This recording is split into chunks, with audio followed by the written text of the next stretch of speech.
Hello, thank you very much for your comments. I'd like to pick up a few just before going to bed this evening. The first one from uh, Alan A. Bowker, 1363. George Galloway is completely transparent. He just parrots whatever Kremlin talking point is circulating, much like Julian Assange.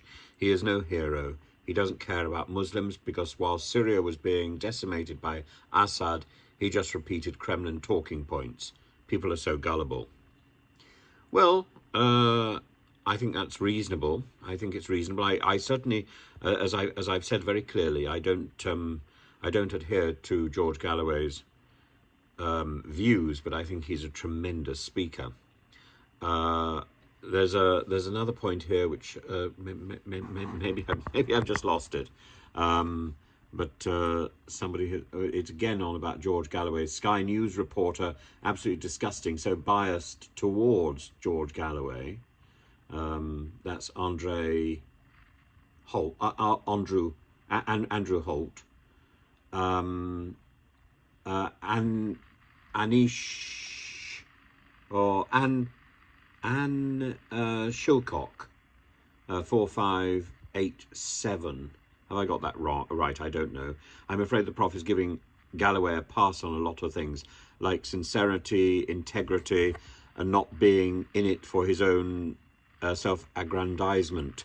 Well, most politicians are in it for themselves, as we see only too clearly from Liz Truss and one or two other people desperate to curry favour if they can't get it in the House of Commons, and they go off and broadcast on Talk TV and try and follow the auto cue.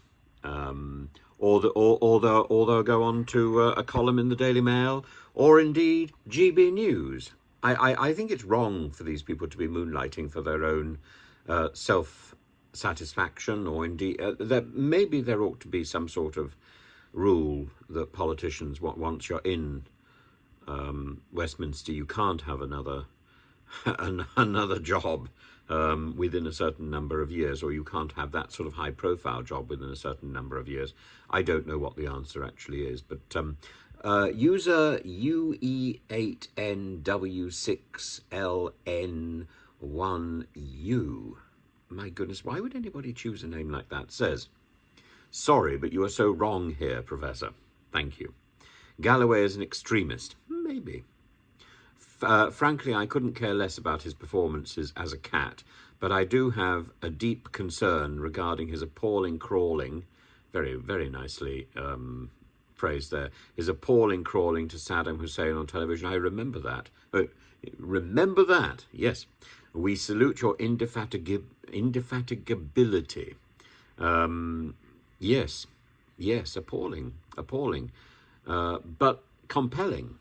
Can you recall his Bethnal Green campaign in 2005? Yes, I can. Some of his lovely supporters cleared away a group of Jewish ex-servicemen, unveiling a plaque in Brick Lane, I recall. Then there was a small matter of his working for the Putin regime as a host for several years on Russia Today. Well, yes, but Russia Today also, you can't you can't remove an entire television station simply because you don't like the brand. Well, you can, of course. Britain did, but should it have done? Should it have done? I think not. Yes, he may have charisma, but so what? Well, other tyrants have frequently possessed this particular quality in the past. True. He is a deeply unpleasant demagogue and adds nothing constructive. To the debate. Well, I think it's a perfectly reasonable point, and particularly your Saddam Hussein comment is true. The Bethnal Green thing was not him, it was his supporters. Maybe there's an argument that he should have stepped in. He didn't. And there is a problem with anti-Semitism across the Labour movement. And that problem is partly an inability to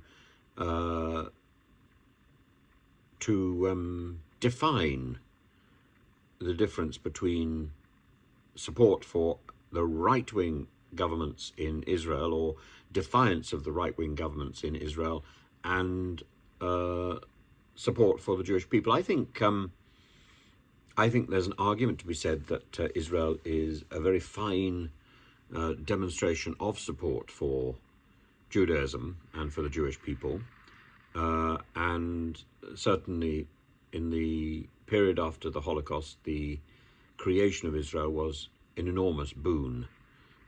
Suddenly people who had been persecuted simply for their identity and their lineage were provided with a home. I think that probably should have been more thought out by the United Nations, and more